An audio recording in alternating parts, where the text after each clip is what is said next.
itself before our very eyes. And what a surprise now that Western civilization, which was built on this lie, built on the suppression of female hypergamy, is crumbling along with it. And because men are so invested, because we can't bring ourselves to admit that the civilization we built was built on lies, we still can't point to the queen and say what everybody knows, that she has no clothes, and furthermore, that she wants it that way. Again, a civilization built on lies will eventually crumble under those very same lies. A civilization built on the purposeful ignorance of hypergamy will eventually crumble when enough men rediscover it. Picture the neatly ordered, relatively stable array of hundreds of mousetraps, their spring mechanisms held open by a ping pong ball each individually. Imagine all of the work that went into carpeting a floor with mousetrap after mousetrap, and imagine how time-consuming it was to pry them open and keep them open, each with its own individual ping pong ball. And then imagine this array as the collected works and achievements of Western civilization. Let's say that one of these mousetraps represented the advancements of female birth control, technological advancement and mechanization, and with these advances comes one revelatory, free-flying ping pong ball out of the ether, representing female hypergamy reassertion. What happens when just one free ping pong ball is introduced into the system, our metaphorical dollop of unignorable female nature? What happens? Well, the first mousetrap is sprung, the ping pong ball goes flying and it hits 2 other mousetraps, that one hits 4, the next hits even more, and exponential chaos always ensues. So again, a civilization built on a woman as reward system, which also chooses to remain willfully ignorant of female hypergamy, which cultivates in its men and boys a belief that women view men in a way that they're just not biologically programmed to do so, is flirting with and will eventually fall victim to civilizational collapse. It makes you think, what sad little people that lash out at everything around them, desperately looking for a scapegoat to satiate their displaced anger. You see, I'm not even angry at women for rejecting the nuclear family in droves once the opportunity allowed it. As I've said plenty of times before, I'm glad that women did this. Not about the money and children they confiscated in divorce. That, of course, was pure evil. But I'm happy they did it because it destroyed the little fucking dream world we were living in. And because I believe that in a society where women aren't coddled like helpless children, where their actions are linked to consequences, they can and will shake off the infantilization of women that the modern nuclear family breeds. And they just may emerge out of it, and this is the great fear of the social conservative.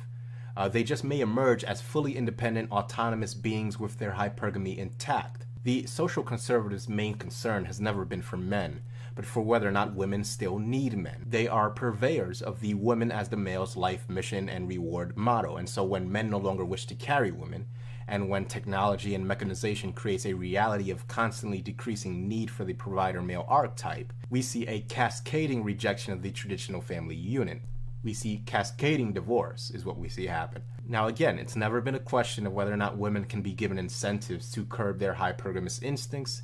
The question is whether or not they should be. Social conservatives are terrified of a non-infantilized, independent female willing to provide for herself whilst having her hypergamous instincts still intact. That's what this is about, a fear of the unbridled hypergamy that will arise out of any society where women are expected to do for themselves.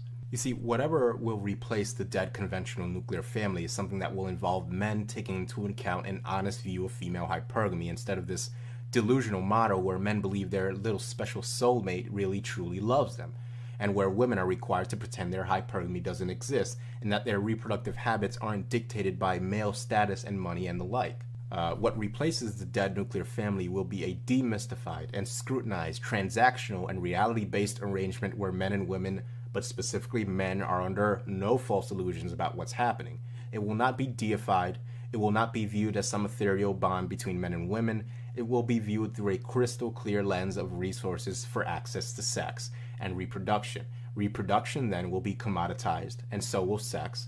Prostitution will be legalized, and so will surrogacy. As simple as that. When the reality of the male-female sexual coupling becomes the default, only then will we see men and women in the right reality-based frame of mind to form something more significant than the traditional and conventional family unit. Until then, it'll just be the lie it is today. Now let's talk about women in politics and the current, left-right debate within the men's rights movement. We've seen plenty of right-wing politicians in the last 50 years or so since feminism first hit, and feminists haven't backed down from a single one of them at all. You see, women practice identity politics. They're not worried about winning political battles with men who refuse to do the same. No, you see, to many men, the men's rights movement is about an extension of a current political typhoon struggle between the left and the right, and how every MRA should pick a side and get on board already. They're not about men's rights and issues. A men's rights issue is, for example, the right for infant boys to not be circumcised, or the right as a man to face one's accuser during a false accusation of rape. Men's rights is about rights or the deprivation of them which affect men in the majority. Because I got news for you. If you examine the various freedom-shredding legislations that have been passed not only in America but worldwide since 9/11 alone, if you examine the various executive orders by the Bush administration, the Obama administrations, you're left with a massive, an absolutely massive body of legislation to rectify. It all boils down to this contingent of largely right-wing, fake conservative men that do not want to see men self-interested. Meaning that blacks and whites and women and gays and atheists and Christians and Muslims can and most certainly will fight for the civil rights issues specifically benefiting their race or gender or sexual orientation or religion or lack thereof. But men, though, we have to be worried about every other political group's grievances as well. We have to play fair according to their own definition of fair, because fairness, of course, is dictated by what all other competitors are allowed to do. But no, we have to play by our own rule sets because, well, I guess we have honor, that thing that leaves us on boats to drown while everyone else lives. Feminists are not afraid of men in their political parties. They laugh at men in their feeble attempts to battle them on the political theater. Women don't fear politicians. We're talking about 51% of the voting bloc who happen to live longer lives with which to vote in, which are also biologically equipped and predispositioned towards getting men to protect and provide for them. You MRAs admittedly have your work cut out for you, and I wish you the best of luck. Now, I've given in previous videos what I believe to be the most efficient political approach. That's class action lawsuits against all legitimate forms of discrimination against men, guerrilla warfare, isolated legal actions that target specific instances of misandric human rights violations that cannot be reasonably defended in the court of law. We're talking about a campaign of purposeful pursuance of pro-male legal precedents that do not violate the rights of women. Instead, the course of action being put forward is the impossibility of dismantling an entire feminist and even larger liberal political infrastructure, a process that will manifest itself, according to GOP infiltrators, by voting politicians like Mitt Romney into office. Well, that should work just fine, shouldn't it? Again, and sincerely, if it helps MRAs in any way possible, I'll gladly lend a helping hand. But the fact is that as it currently stands, men are outgunned big time in the political challenge to feminism they're planning on mustering. And the fact is that we haven't changed one major legislation yet. Now, if I'm proven completely wrong on this, I'll be the first to eat my words, but I've said this many times before, that I do not see a major victory for men on the political front, at least until the threat of a class action discrimination suit can come from anywhere from men of varying political stripes that get really pissed off wherever they confront misandry.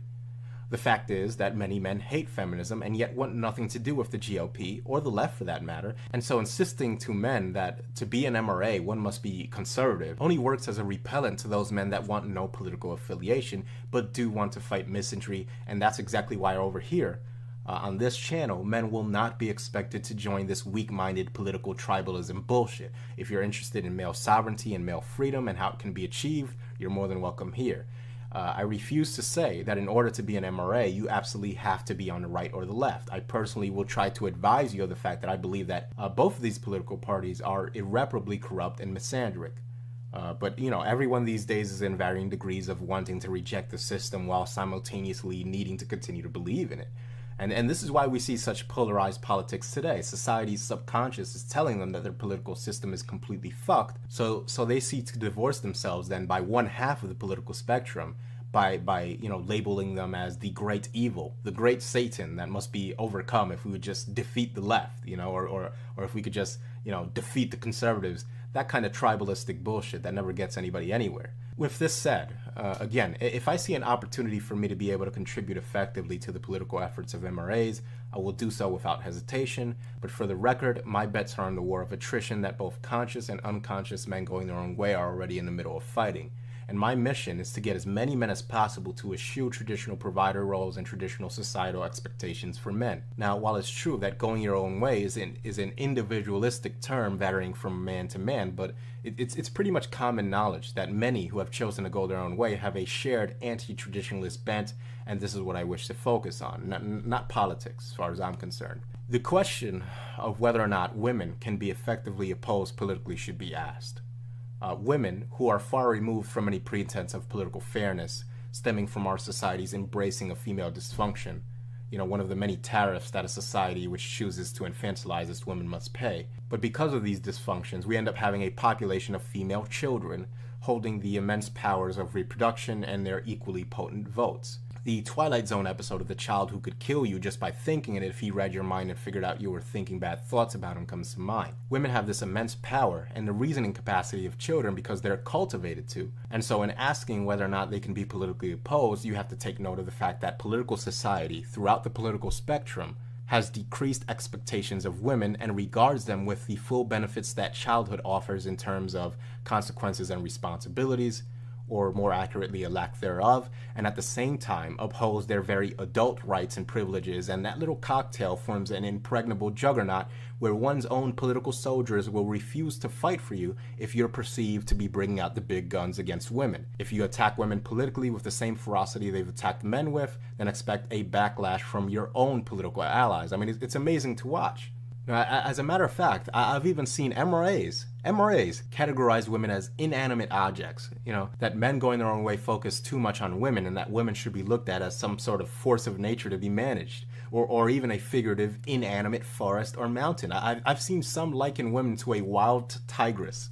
I'm not making this up. A wild tigress that can only be expected to attack. And that's how they justify their whole let's blast women back to the 1950s mentality.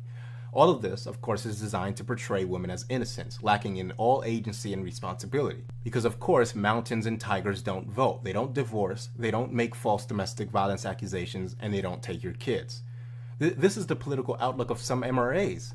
What do you think you're going to encounter in the chivalrous blue pill world of left-right politics?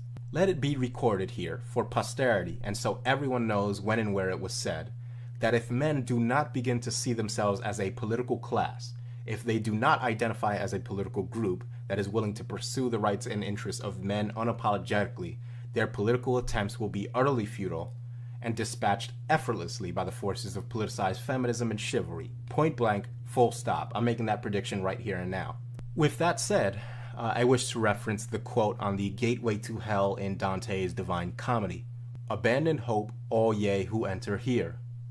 Now, I'm not talking about comparisons between hell and Western civilization. My referencing of this quote has nothing to do with hell at all, and everything to do with letting go. I mean, just letting go.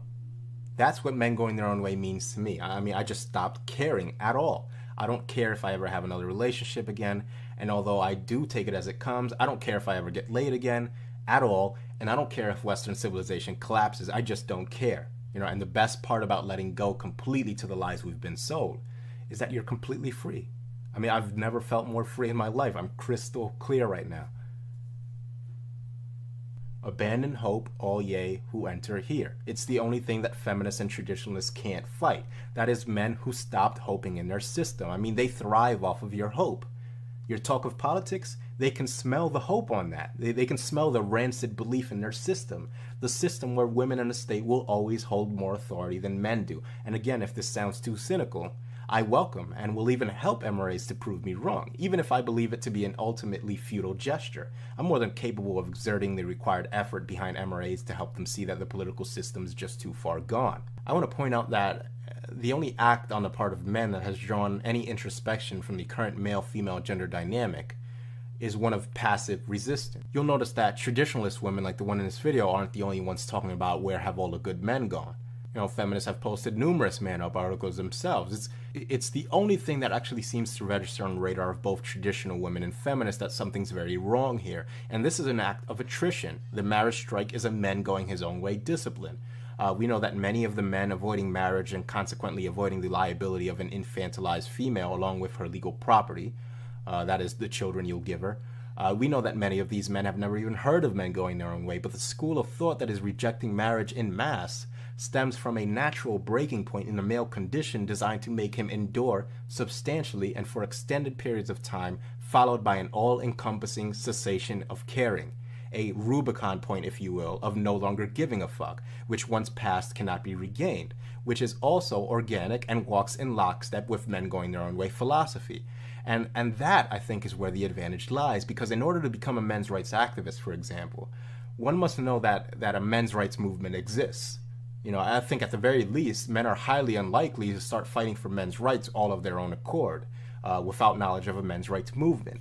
But if men look around them at a world where gender interaction is defined by the parameters of Briefalt's law and hypergamy, and divorce and rampant unrestrained female sexual license, which again I have no interest in controlling, but if men look around them and see all of this divorce and see other men getting burned or being in miserable relationships with parasitic female ingrates, then they'll shut off in exactly the same way someone like me, who's cognizant of men going their own way as a name attached to this male shut-off mechanism, they'll shut off in the same way that I did. This is why it's so important, as far as I'm concerned, to explore what catalyzes this male shut-off holding pattern. This is why it's so important to take a biological and anthropological look at what exactly causes male apathy as it relates to women.